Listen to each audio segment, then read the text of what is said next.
So now, let's go to our Abuja studio where we have a former lawmaker who perhaps tonight will tell us the truth of all of this matter, whether or not our research and the facts and the figures are true, and what governance really is Nigeria. Is it too expensive? Honorable West Idahosa joins us from our Abuja studio, and also the national chairman of the NRP is still there, Tope Fasuwa.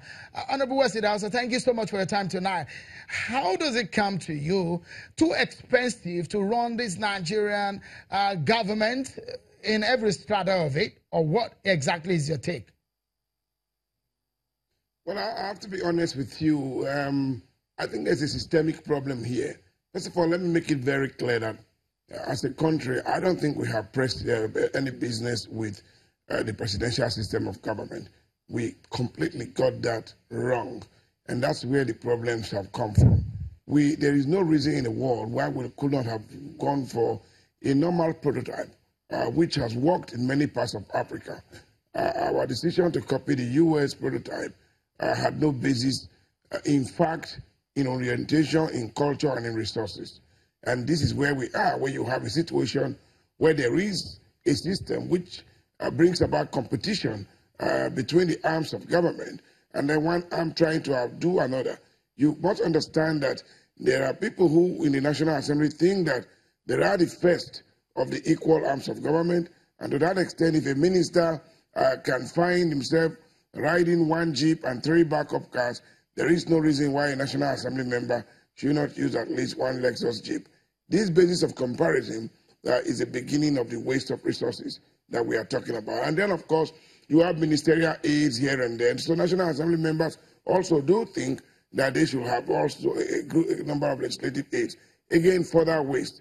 I do believe that if you look at the typical sitting profile, I mean, most assemblies all over the world sit not more than 3 to 4 days. So this is a job that we could have dealt with by way of part-time activities rather than have full-time lawmakers. But I have to say that Senator Shehu Sani cannot be faulted because he wears the shoes, he knows where it pinches.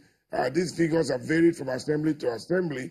Now, if he says it's 13 million they get as the allowance for a month and 750,000 for a month as basic salary, that is definitely the figure that looks authoritative coming from a person who is a direct beneficiary. And this is one thing that we may have to review as a nation to begin to ask the question, is it too late to revisit the revenue profile of the National Assembly? I don't think it's too late. And that is definitely something that will invite the attention of the public to, and we must do that now.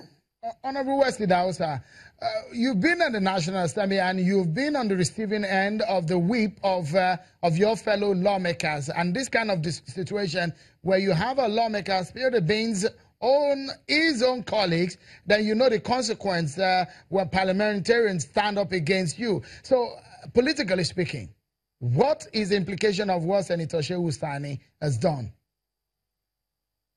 Well, it is not sacrilegious. It is not a violation of any of the rules of Parliament.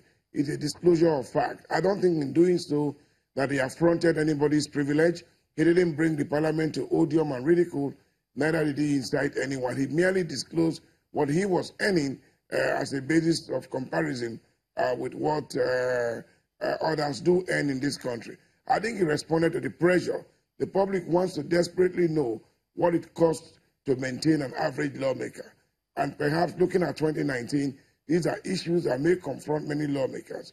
And in a bid to help his electoral marketability, he may have chosen to make the disclosure and ameliorate the burden that may await him at the polls. I am not too sure that he has given room for any sanctions, to the best of my knowledge. But you know how these things work, because you're already saying that perhaps some senators are moving against him.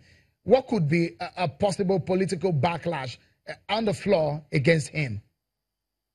Well, of course, you do know that this type of disclosure will attract secret condemnation. Of course, one of the ways will be to say, you cannot say that your privilege has been breached because this is a privilege that is public and that is statutory. You might say that he attempted to incite the public against the House. he tried to bring the Senate in collision with the public and to bring the Senate in bad repute and in distaste. And of course, the usual position would be to refer him to the Ethics and Privileges Committee, but that would be very tight.